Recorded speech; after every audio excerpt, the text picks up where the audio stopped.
안녕하세요, 여러분. 언제나 유익한 책의 정보를 공유하는 책 읽는 라디오입니다. 오늘 소개해드릴 책은 반려동물과 이별한 사람을 위한 책입니다.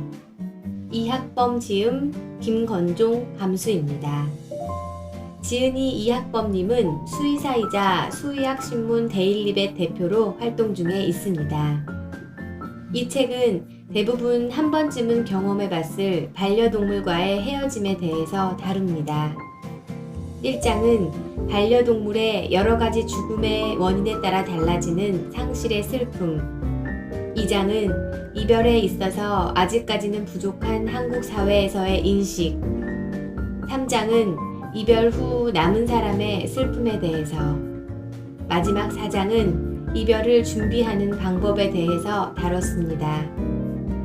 반려동물과의 행복한 삶 그리고 죽음을 통해 겪어야 하는 과정 속의 슬픔, 우울, 수면장애 등 일상생활이 어려울 수 있고 그걸 극복하기 위한 방법을 제시하는 책입니다. 저 또한 14년 동안 함께 지냈던 반려견 보미가 작년에 하늘의 별이 되었습니다. 그러한 일련의 과정들이 너무나 힘들다는 걸 누구보다 잘 알기에 책을 읽고 공유하고 싶었습니다. 그럼 책의 일부를 낭독해 드리겠습니다. 항상 행복하세요. 펜로스 이후의 감정 단계, 상실의 단계. 펜로스 후 슬픔을 이겨내고 반려동물의 죽음을 받아들이는 과정은 일반적으로 5단계로 구성됩니다. 부정, 분노, 타협, 절망, 수용. 가장 먼저 자신의 반려동물이 죽었다는 사실을 믿지 못하는 부정 단계가 시작됩니다. 사랑하는 존재를 잃었다는 사실을 인정하지 않는 것이죠. 그 뒤에는 분노가 이어집니다. 더 잘해주지 못한 자신에게 화를 내는 겁니다. 때때로 주변 사람에게 화를 내기도 합니다. 종종 가족, 친구, 수의사를 원망의 대상으로 지목합니다. 다음으로는 타협하려는 모습을 보입니다. 착한 행동을 함으로써 슬픈 현실을 연기하려는 것이죠. 그 뒤에는 죄책감, 우울감 등 슬픔의 감정이 전형적으로 나타나는데요. 이때 떠난 반려동물에 대한 기억이 가장 많이 납니다. 그리고 마지막으로 수용이 이어집니다. 반려동물의 죽음을 받아들이고 일상생활로 돌아가는 납득의 과정이죠. 몇 달에 걸쳐 이 5단계를 경험하고 원래 생활로 돌아가는 과정이 일반적입니다. 그런데 계속 반려동물의 죽음이 납득되지 않고 시간이 충분히 지났음에도 여러 가지 슬픔 증상이 계속해서 나타난다면 펜로스 증후군이라고 볼 수 있습니다.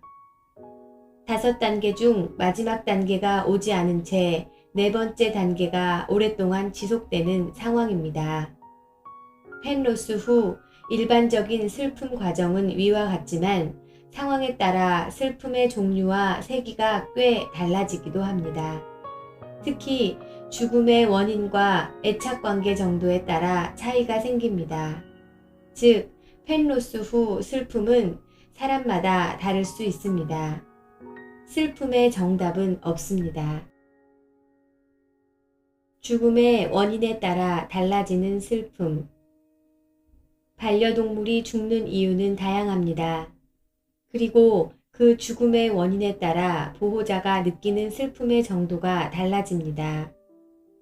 반려동물이 수명을 다해 자연사한 경우와 교통사고로 하루아침에 떠난 경우, 우리가 느끼는 슬픔은 다릅니다. 반려동물이 다른 사람에게 학대를 당해 죽는 경우도 있고, 보호자가 반려동물을 잃어버려서 생사조차 알지 못하는 경우도 있습니다. 질병에 의한 죽음도 병을 앓은 기간이 짧을 때와 오랜 기간 치료를 받은 경우에 보호자의 슬픔이 달라집니다. 심지어 안락사를 한 경우와 그렇지 않은 경우도 차이를 보입니다. 각 상황에 따라 펜로스를 준비하는 시간적, 정신적 여유가 다르기 때문입니다. 일반적으로 반려동물을 사고로 떠나보낸 사람이 그렇지 않은 사람보다 더 큰 슬픔을 느낍니다. 사고를 예방하지 못했다는 죄책감을 느끼며 자책합니다. 반려동물의 죽음을 인지하고 나서 정신적으로 받아들일 시간이 충분하지 않기 때문에 펜로스 증후군에 빠집니다. 더 나아가 외상 후 스트레스 장애를 겪는 분도 있습니다. 하루아침에 반려견을 사고로 잃은 뒤 계속해서 어머니를 반려견의 이름으로 불렀던 보호자가 있었습니다. 충격 때문에 그만 어머니의 이름을 헷갈리고 만 것이죠. 이처럼 준비 없는 이별은 슬픔을 더 무겁게 합니다. 반려동물을 유실한 경우도 슬픔의 차이가 나타납니다. 반려동물을 잃어버리면 일반적인 상실의 슬픔과 함께 추가적인 감정이 드는데요. 반려동물의 죽음을 확인하지 못했기 때문에 혹시 누구한테 학대받고 있는 것은 아닐까라는 걱정과 어디서든 좋은 사람을 만나서 행복하게 지냈으면 좋겠다라는 바람이 상존합니다. 한 가지 흥미로운 연구 결과가 있습니다. 반려동물을 안락사한 보호자보다 안락사하지 않은 보호자들이 오히려 슬픔을 더 크게 느꼈다는 연구입니다. 흔히 반려동물을 안락사하면 더 큰 심리적 고통을 느낄 것이라고 생각하지만 실제 조사에서는 반대의 결과가 나왔습니다. 이유는 반려동물을 안락사하지 않으면 동물이 고통받는 모습을 더 오랫동안 기억하기 때문이었습니다. 어린아이가 만나는 첫 번째 죽음, 펜로스.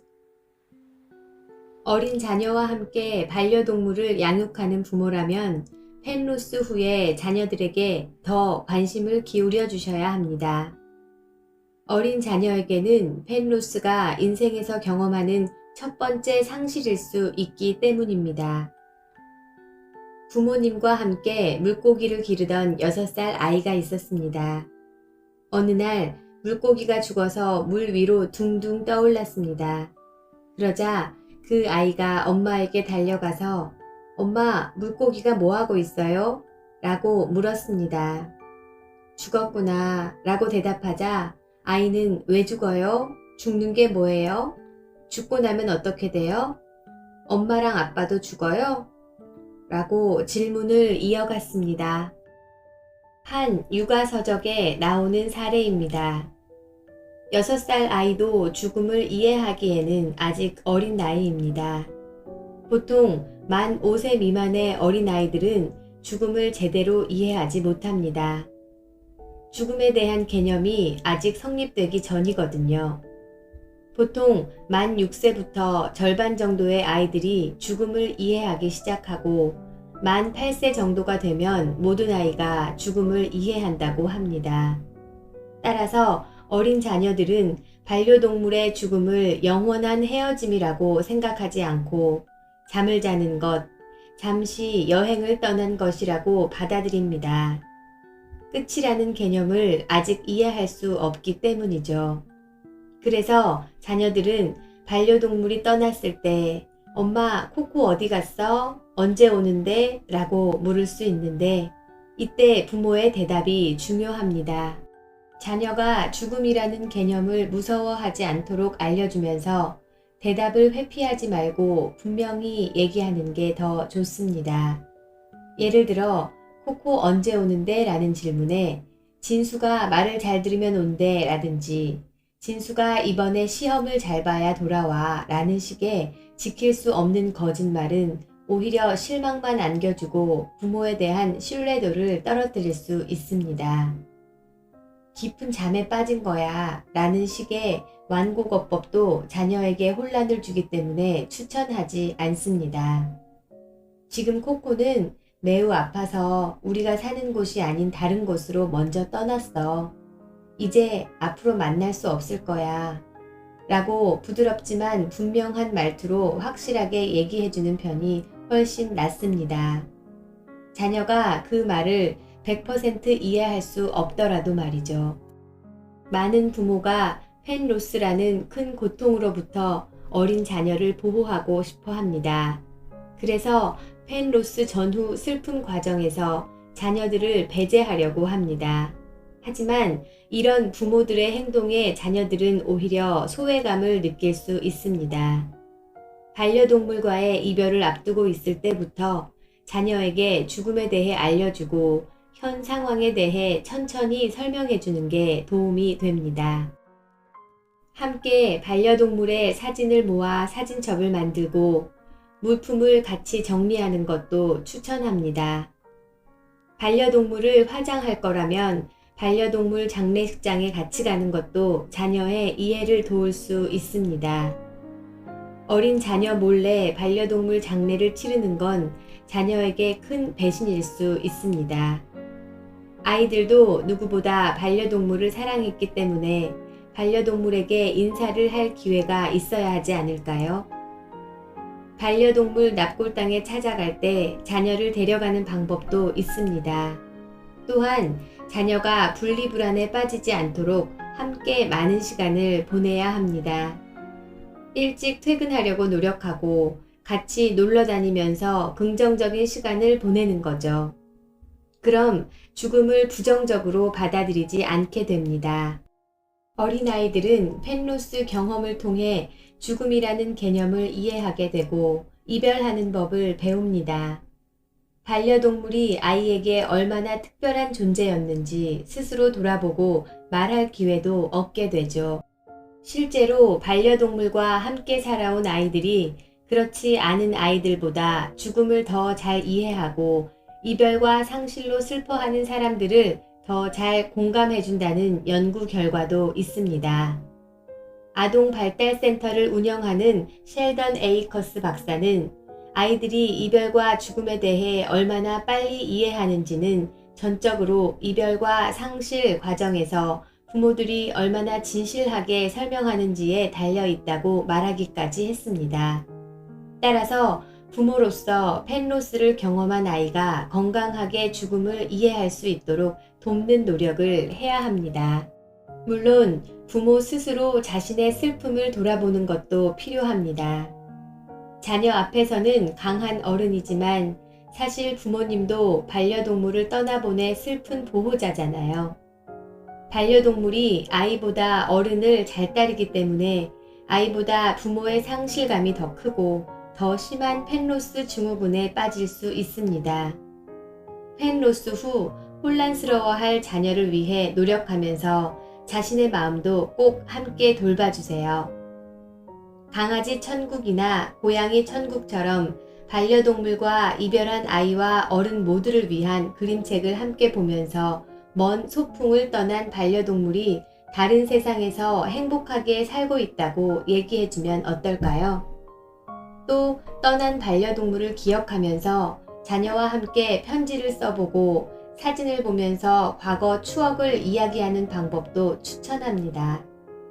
그럼 부모님의 슬픔도 함께 나아질 수 있겠죠? 반려동물의 안락사. 안락사로 반려동물을 떠나보내는 경우도 종종 있습니다. 안락사는 최선의 의학적 치료를 다 했음에도 회복될 가능성이 없다고 판단될 때 인위적으로 생명을 멈추는 약물을 투여해 편안하게 삶을 마치게 하는 행위를 뜻합니다. 현재 우리나라는 사람의 안락사를 금지하고 있습니다. 몇 년 전부터 존엄사를 허용하긴 했지만요.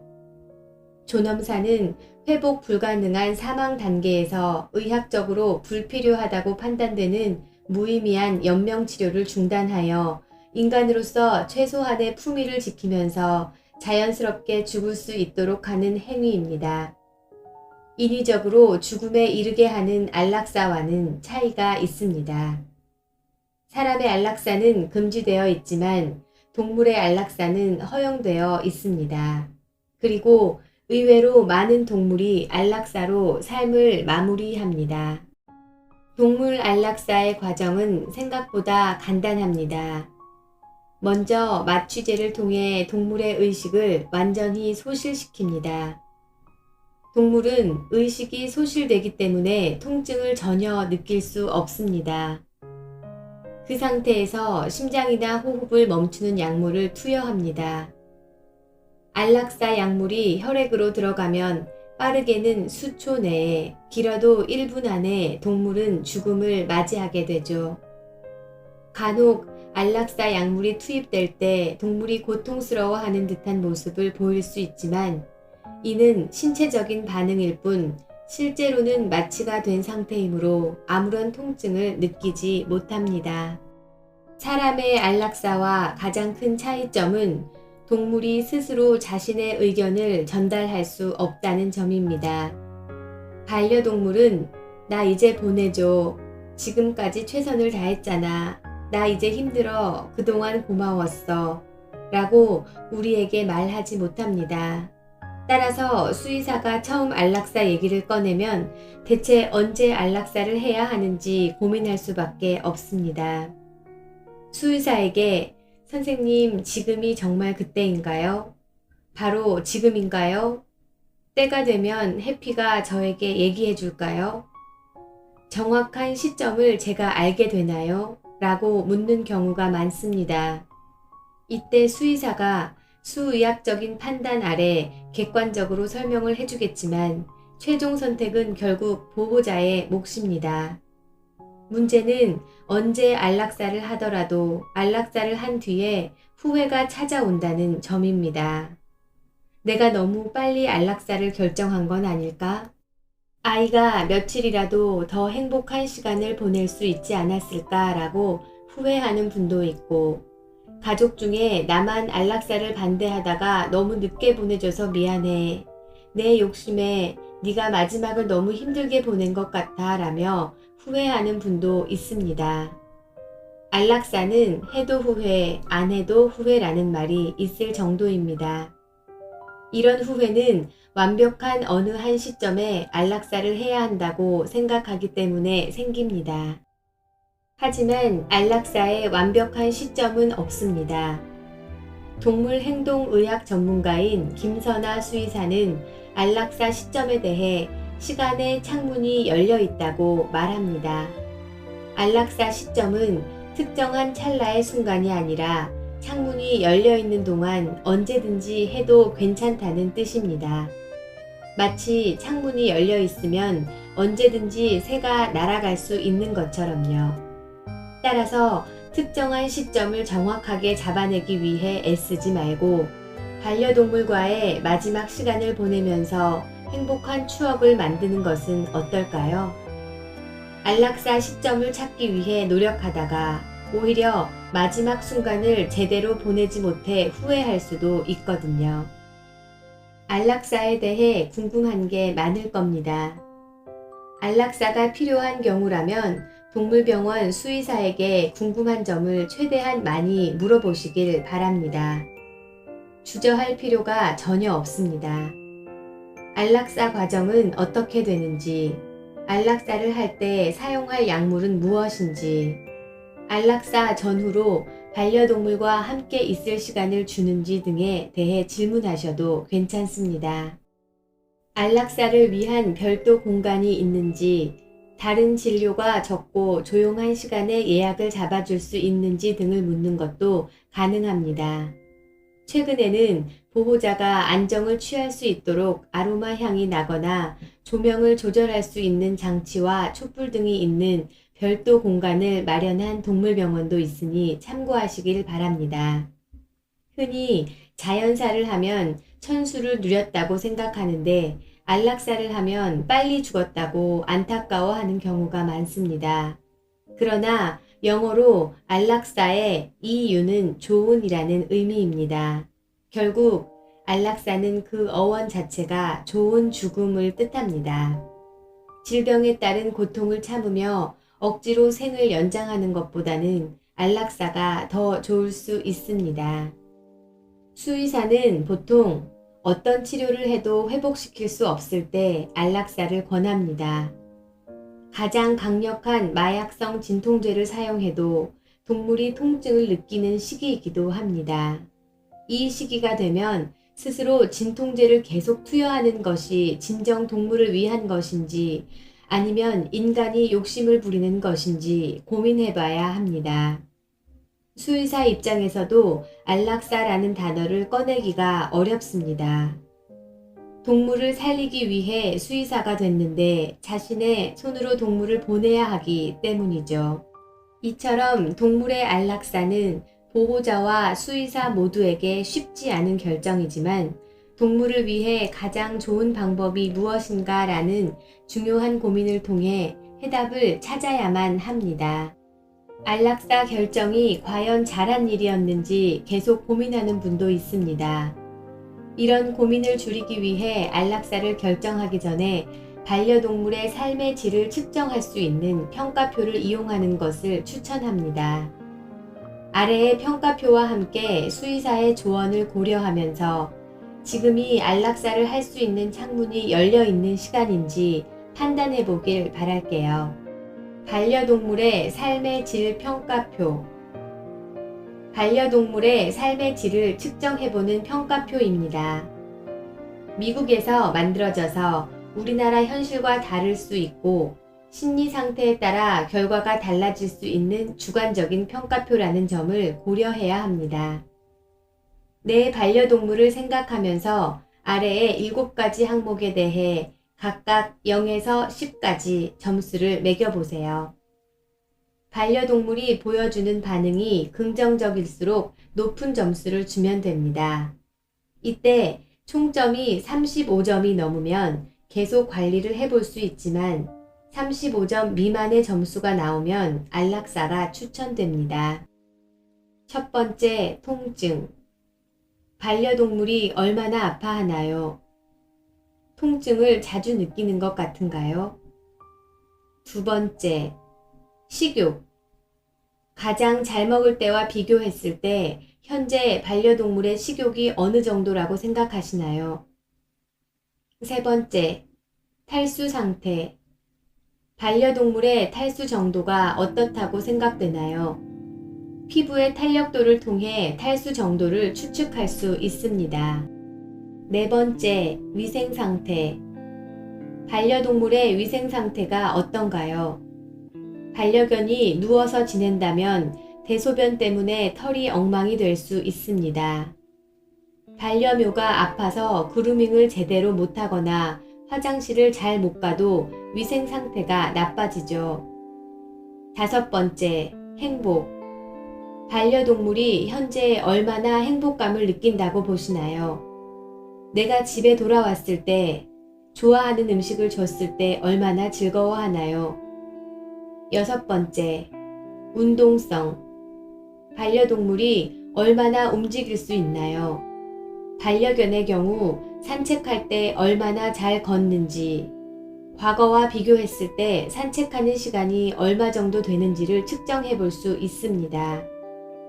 일곱 번째, 컨디션이 좋은 날이 안 좋은 날보다 많은가요? 좋은 날이 많을수록 10점, 나쁜 날이 많을수록 0점을 주세요. 위의 측정표가 어렵다면 아래 4가지를 중점적으로 신경 써 보세요. 첫 번째, 호흡. 호흡이 좋지 않으면 수의학적으로 안락사가 고려됩니다. 특히 동물병원에 입원해서 산소 공급을 적극적으로 하는데도 숨쉬기를 힘들어한다면 즉시 안락사가 지시됩니다. 안락사를 통해 편안하게 해주는 것이 더 좋을 수 있습니다. 두 번째, 통증. 통증이 너무 심할 때도 안락사를 고려해야 합니다. 마약류 진통제까지 썼는데도 통증 관리가 되지 않으면 아이가 많이 힘들어 하거든요. 세 번째, 대소변. 대변과 소변을 제대로 못하는 것도 안락사를 고민하는 기준이 됩니다. 스스로 대소변을 못하거나 하더라도 너무 고통스러워하는 경우 또는 계속 노력을 하는데 배변, 배뇨에 실패하는 경우라면 안락사가 나을 수도 있지 않을까 고민해 보세요. 네 번째, 연하. 식욕이 없을 때는 직접 입안에 음식을 넣어주기도 합니다. 입안에 음식을 넣어주면 보통 삼키는데요.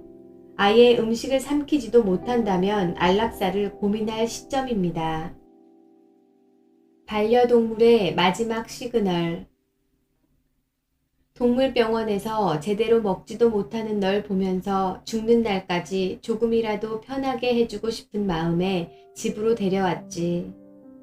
집에 와서 며칠간 밥을 잘 먹길래 조금 건강해졌다고 생각했는데 곧 소변을 보지 못하는 널 다시 병원으로 데려가 보내줄 수밖에 없었어. 잘 걷지도 못하는 네가 집으로 돌아와서 기적처럼 잘 걷는 모습에 나아지고 있구나 하면서 엄청 뿌듯했어. 하지만 그게 마지막 모습이더라. 힘겹게 누워만 있던 네가 어쩐 일인지 내가 학교에 갈 때 걸어 나와서 꼬리를 흔들며 인사해 줬잖아. 그래서 좀 회복을 한 줄 알고 기뻐했는데 그게 널 보는 마지막 순간이었을 줄이야.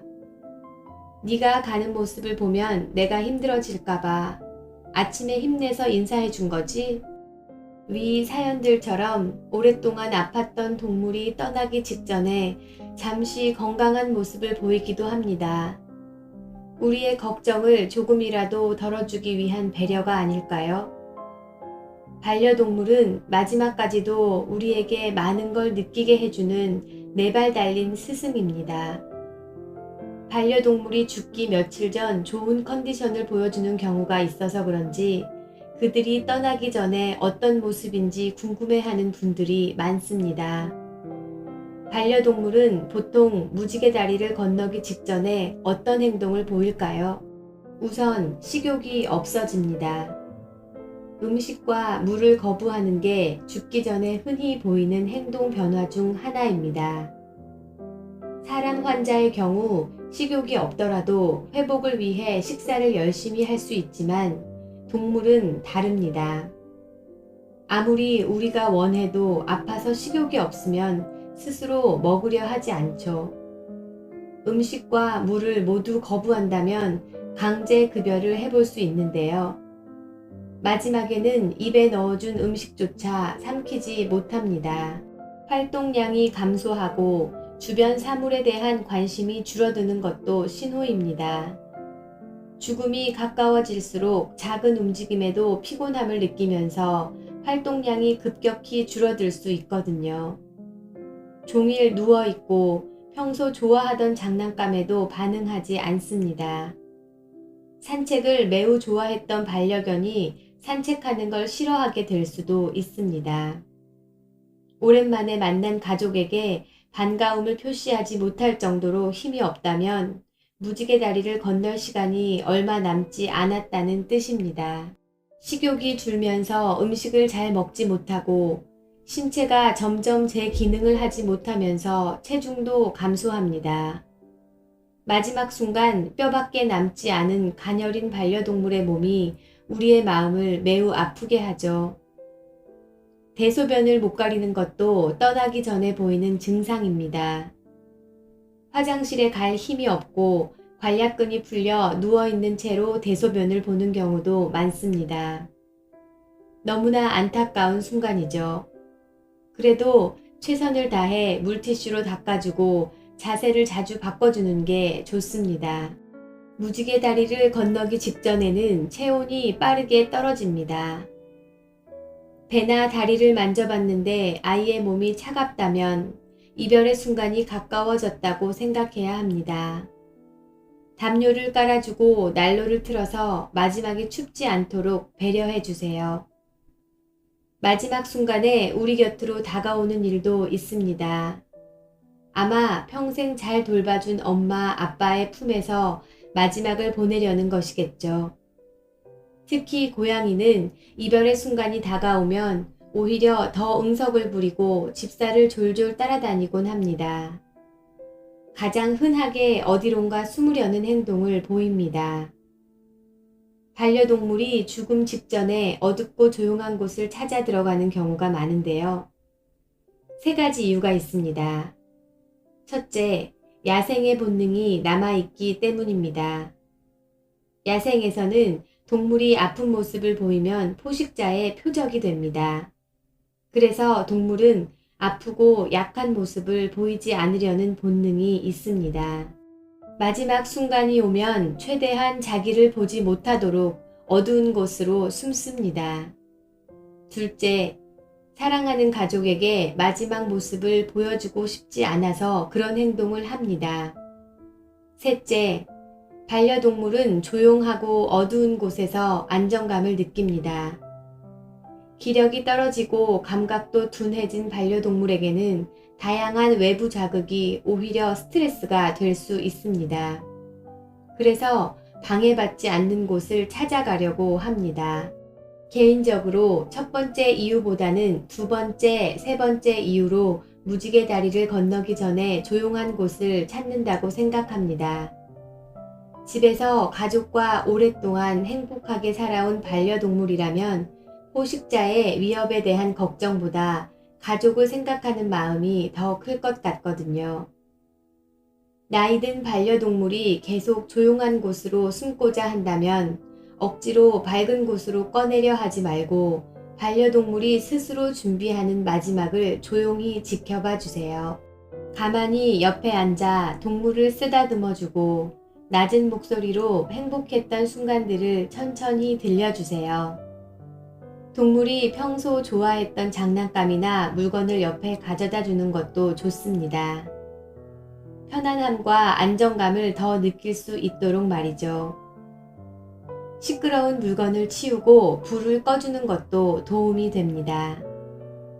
반려동물의 마지막 순간에 꼭 무엇을 해야만 하는 건 아닙니다. 그저 옆에서 조용하게 함께 시간을 보내주고 많이 쓰다듬어 주세요. 4발 달린 스승. 차별 없이 우리에게 헌신하는 모습을 보면서 나도 반려견처럼 사랑하고 싶다고 생각했다. 반려견은 최고의 롤 모델이다. 미국의 유명 방송인 오프라 윈프리가 한 말입니다.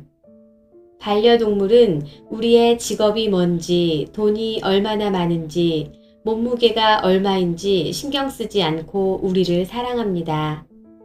아마 오프라 윈프리는 그런 반려동물의 모습을 보면서 그렇게 사랑하고 싶다고 생각한 것 같습니다. 이처럼 반려동물은 우리에게 조건 없는 사랑이 무엇인지 알려줍니다. 조건 없는 사랑을 알려준 반려동물은 마지막 순간에도 우리에게 가르침을 선사합니다. 노화와 죽음에 대해서까지 말이죠.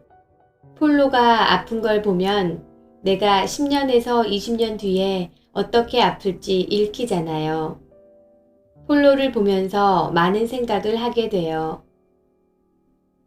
겁쟁이인 엄마는 골프를 통해 죽음이 덜 무서워졌단다.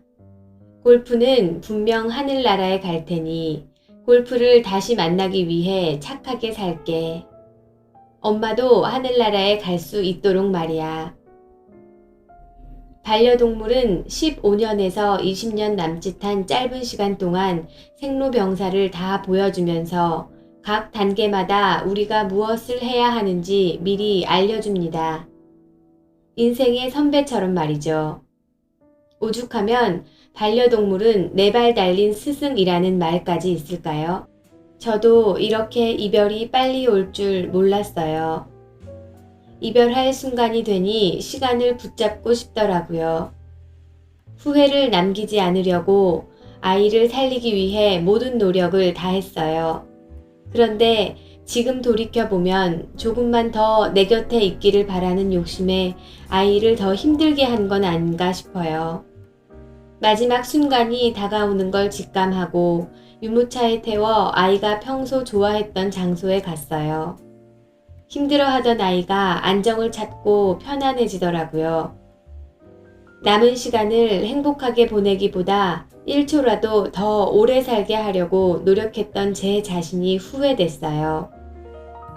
아픈 반려동물과 함께하는 분들이 있다면 아이와 시간을 더 많이 보내고 추억을 더 많이 만들고 사랑한다는 표현을 많이 해주라고 얘기하고 싶어요. 아이가 하늘나라에 가서도 마지막까지 사는 동안 참 행복했다고 느낄 수 있도록 말이에요. 동그라미 오디오 클립 펜로스 상담소에 소개된 한 보호자의 사연입니다. 아이를 살리기 위해 욕심을 부리기보다 마지막 순간에 행복한 추억을 쌓길 바란다는 조언입니다. 수의학적으로 충분히 해볼 게 많을 때는 당연히 치료에 최선을 다해야 합니다. 그래야 나중에 후회가 남지 않을 테니까요. 다만 담당 수의사가 치료보다 남은 시간을 아이와 잘 보낼 것을 추천했음에도 어떻게든 완치와 수명 연장을 위해 노력하고 있다면 그것이 아이를 위한 일인지 아니면 오로지 자신의 욕심 때문인지 생각해 봐야 합니다. 우리가 죽으면 먼저 떠난 반려동물이 무지개 다리 건너에서 우리를 기다린다고 합니다. 반려동물의 죽음까지 남은 시간 동안 행복한 추억을 많이 쌓을수록 우리가 나중에 그곳에 갔을 때 마중 나온 반려동물이 우리를 더 빨리 찾아내지 않을까요? 반려동물은 슬픔과 아픔보다 기쁨과 즐거움을 더 중요하게 생각합니다. 아프다고 슬퍼만 하지도 않고 평생 약을 먹어야 한다고 포기하지도 않죠. 순간의 행복을 위해 최선을 다하며 작은 기쁨에도 즐거워합니다. 우리도 반려동물처럼 남은 시간을 더 알차고 행복하게 보내기 위해 노력해보면 어떨까요? 그게 4발 달린 스승의 마지막 가르침일 테니까요.